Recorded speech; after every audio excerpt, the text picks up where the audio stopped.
Mehdi El Glaoui, Belle et Sébastien, fait une nouvelle apparition au cinéma dans le film du même nom sorti en 2013 avec Félix Bossuet. Jouant le rôle d'un chasseur nommé Andre, c'est la dernière fois que les fans l'ont vu dans un film. Loin des projecteurs, l'acteur de 64 ans vit aujourd'hui une retraite paisible avec sa femme, l'actrice Virginie Stovenu, sur la côte basque et au Moulin Bleu dans l'Essonne. Une publication partagée par Belle et Sébastien fan, Belle et Sébastien fansite, interviewée par Paris Match en 2013, Virginie avait expliqué les circonstances de leur rencontre spéciale dans un théâtre parisien. Après avoir vu l'acteur pendant une répétition, elle était littéralement tombée amoureuse de lui, mais elle pensait qu'il avait pris un râteau pitoyable. Quand je l'ai vu, je me suis dit, c'est pour moi.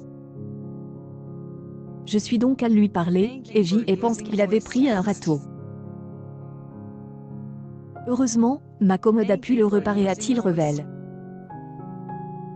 Ni dans les années 1970, la jeune femme n'avait pas connu Mehdi sous le nom de Sébastien, star de la série Belle et Sébastien. Je suis née en 1971. Ce n'est pas ma génération. Belle et Sébastien ne signifiait pas grand-chose. Mehdi El Glaoui a été célébré dès son plus jeune âge.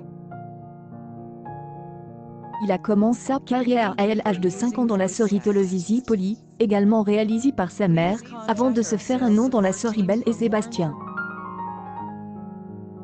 Une publication partagée par Belle et Sébastien fan, Belle et Sébastien fansite, il a ensuite joué dans la série Le Jeune Fabre dans les années 1970. Mehdi est ensuite essayé au cinéma, apparaissant dans les films Catherine et compagnie, 1975, Le Cousin, 1997, et aussi dans la série Cap des Pins sur France 2 dans les années 2000.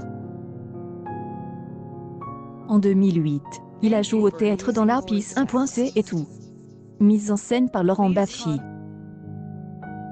L'acteur a également réalisé 3 films, Première classe, 1984, Nuit bleue, 1989, et Mao est mort, 2008, pour lequel il a remporté le César du meilleur court-métrage de fiction en 1985. Elle est un petit homme de grande valeur. L'autre est un adorable petit chien que nous aimerions avoir dans des montagnes impressionnantes. Une publication partagée par Belle et Sébastien fan, Belle et Sébastien fansite. Cette nouvelle génération de Belle et Sébastien respecte l'environnement montagneux de la série initiale. Le film est tourné dans la vallée de la Haute-Maurienne, au CA de la Savoie, avec ses sommets de plus de 3000 mètres de haut. Rien d'insurmontable pour un explorateur comme Nicolas Weinier, habitué à des conditions difficiles. Sur les traces du jeune Ross et de sa compagne, le spectateur découvre des paysages splendides, tant en été qu'en hiver.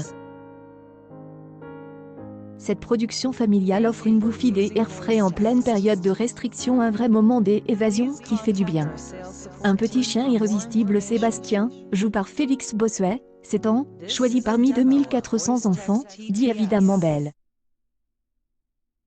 L'héroïne du film est une montagne dans les Pyrénées.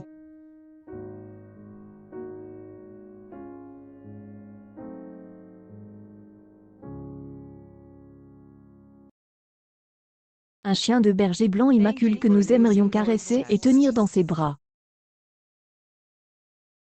Belle est incarnée à l'écran par 3 chiens différents. Devant la caméra se trouve Garfield, le chien vedette, et 2 autres chiens qui servent de substituts.